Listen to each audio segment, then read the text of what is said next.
In this following tutorial, I'm going to show you how you can turn off Instagram activity status. So in order to turn off Instagram activity status, first thing first, you know the drill, check for an update. So for that, go to your Play Store. On the search box, type in Instagram. After you type in Instagram, check for the update.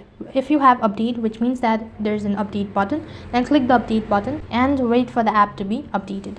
After the application is completely updated, click the open button and then log into your account. Now whenever you turn on your Instagram activity status, now that will indicate the users that you're online or active on Instagram. So in order to turn it off, just go to your profile, tap the tab bar icon, and from here go to settings and privacy. While you're on settings and privacy, scroll down to the section that says how others can interact with you. Go ahead and select message and store replies under it, and then you can see show activity status. Now in my case, I had currently turned off, but if it was turned on, then it would be something like this.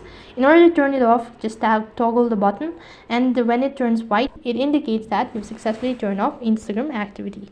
So that's how you can turn off Instagram active. That is all for this video. I hope the video was helpful.